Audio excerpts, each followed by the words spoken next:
say is cracking. Yeah? Yeah, it's really good. Black Sabbath here, and we got, AC/DC and stuff in there as well. Do you have a hand in that? I had weirder ideas. I was like, we should use LCD Sound System, and he was like, who's nice. that? Here's two facts you might not know. Tom Morello. Yeah. He does some track music in the movie at one point. Yeah. And also, when they first come into the cave during Tony's escape, he's the first insurgent. He actually is in the movie, Tom Morello. Wow. That's Rage Against the Machine. Yeah, and Audio Slave. And Audio Slave.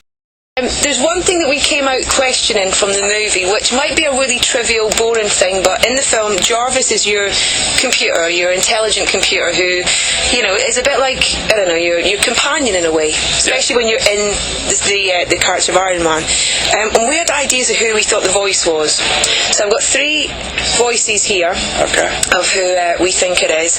The first of those is a gentleman by the name of Russell Brand, who I don't know if you know. Yeah, met Beckham, see him. Alright, mate. Had a little chat with him.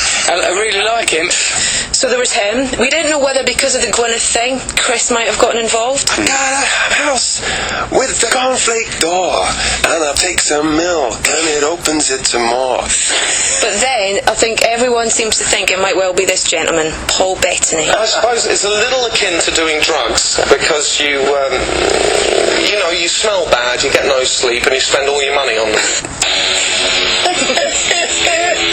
Any of those? Yeah, it's Paul. Yay! Brilliant. He's great. Yeah. He's really something else. I think John knew him from a movie they did together, which, I don't know, Wimbledon. Oh, yeah.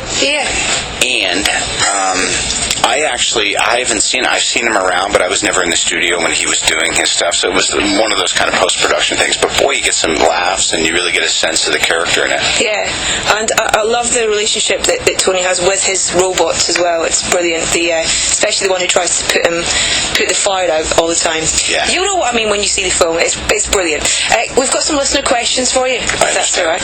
Stephen Bailey says, Robert Downey Jr., you're my favourite actor. 2 of my favourite films, Kiss Kiss Bang Bang and Wonder Boys. I was just wondering which was the most enjoyable to work on. Can't wait for Iron Man and your little cameo in the Hulk. He knows his stuff. See that?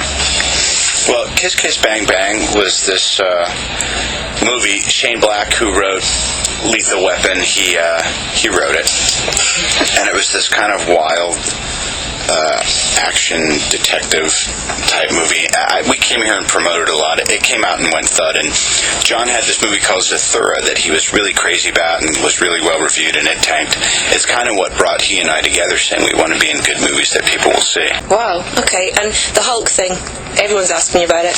Yeah. What was that? It's a crossover, isn't it, between the kind of future superhero films of people popping up going, hi! Yeah, Marvel's kind of savvy, I guess, in this way, and they really know how to generate buzz about stuff. In this case, literally, I think I might be in the Hulk, probably during the end credits for 11 seconds, and it's not me walking, it's not like we have a Hulk Buster battle or something like that. He's flying past in the background waving. Yeah. Hi! This is a great question from Molly, actually. She's a graphic designer, but of course her personality gets only limited expression in that role. She finds that music gives her that other artistic expression.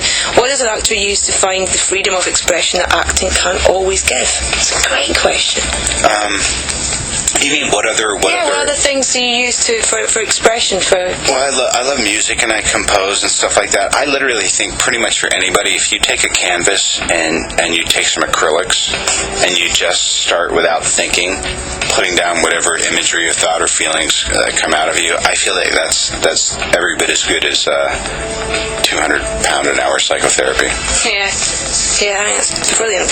This is a great one from Melissa, who's a massive fan. Can you ask Robert about the persistent rumours that he'll appear in the West End on stage? Is that so?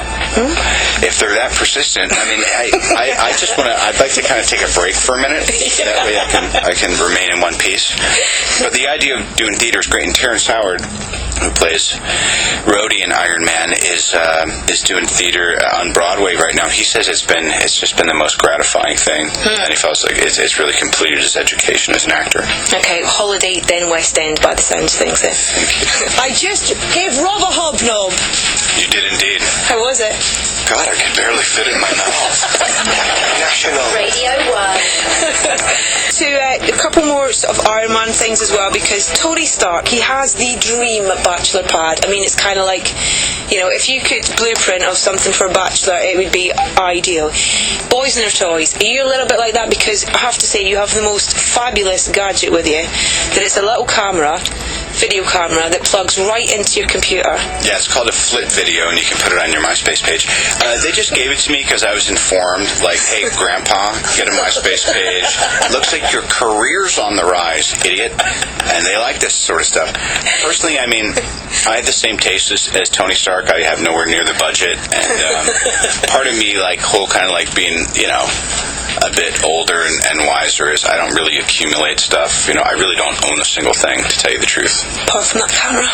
Leasing a car, leasing a house. I got some clothes. Yeah, that's all you need. I got a teenager who's completely my property for the next 4 years. How's that?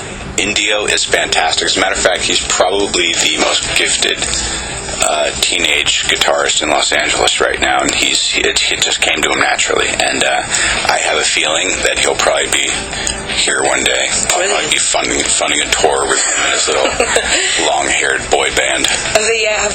Is there a band formed then? Have they got a name yet? He's been playing with some kids from school. They call themselves the Jack Bambis. Okay. They've opened for the Chili Peppers. No way. And right now, I'm feeling like his next album should be entitled How to Pass 8th Grade. So I'm putting a little kibosh on his rock star dreams. My dad's Iron Man. There's another one. That must be, pretty cool for your dad's in this incredibly large movie that a lot of people are very excited about. You are a big music fan though? And you perform and you write as well?